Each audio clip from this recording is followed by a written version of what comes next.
আসসালামু আলাইকুম। প্রধান উপদেষ্টা গত পরশুদিন প্রধান ৪টি রাজনৈতিক দলকে ডেকেছেন। এজন্য দেশে অনেকের চুলকানি শুরু হয়ে গেছে। বাংলাদেশে একজন সাংবাদিক আছেন মাসুদ কামাল, যারা ১৬ বছর ফ্যাসিস্টদের দোসর ছিলেন, তাদেরকে সহযোগিতা করেছেন।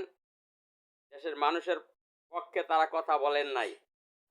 তার চুলকানি শুরু হয়ে গেছে। ইসলামী আন্দোলন বাংলাদেশকে কেন ডাকলেন?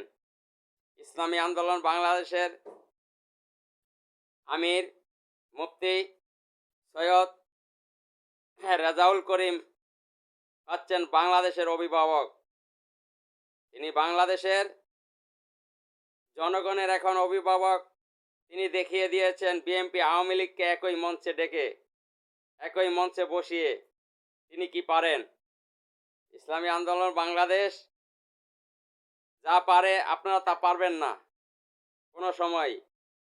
কারণ হিংসা করবেন না, হিংসা থেকে দূরে সরে আসুন। ইসলাম, দেশ ও মানবতার জন্য কাজ করুন, দেশের কল্যাণের জন্য কাজ করেন, দেশের মানুষের পক্ষে কথা বলেন। হিংসা বিদ্বেষ এগুলা ছাড়ুন। হিংসা বিদ্বেষ মানুষকে ধ্বংস করে। হিংসা বিদ্বেষ মানুষকে সফলতা দেখাতে পারে না। পীর সাহেব চরমনাই হচ্ছেন আপসীন নেতা। তিনি ক্ষমতার জন্য রাজনীতি করেন না।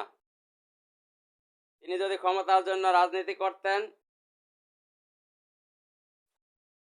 ১৯৯১ সালের নির্বাচনে তার দল থেকে ফুল মিনিস্টার হয়ে সংসদে যেতে পারতেন। তাকে বিরোধী দল বানানোরও প্রস্তাব দেওয়া হয়েছিল, কিন্তু তিনি সেই প্রস্তাব প্রত্যাখ্যান করেছেন ইসলাম, দেশ ও মানবতার জন্য। যারা পীর সাহেব চরমনাইকে মেনে নিতে পারেন না, তারা এই দেশকে ভালোবাসেন না। দেশকে যদি ভালোবাসতেন তাহলে পীর সাহেব চরমনাইকে মেনে নিতে পারতেন। পীর সাহেব চরমনাই, তার কোনো কলঙ্ক নেই। তিনি একজন পরিচ্ছন্ন রাজনৈতিক নেতা। তিনি বাংলাদেশে বর্তমানে একজন ডিপ্লোম্যাটিক লিডার। তার রাজনৈতিক প্রজ্ঞা আমাদের বাংলাদেশকে সামনের দিকেই অগ্রসর করে নিয়ে যাবে ইনশাআল্লাহ।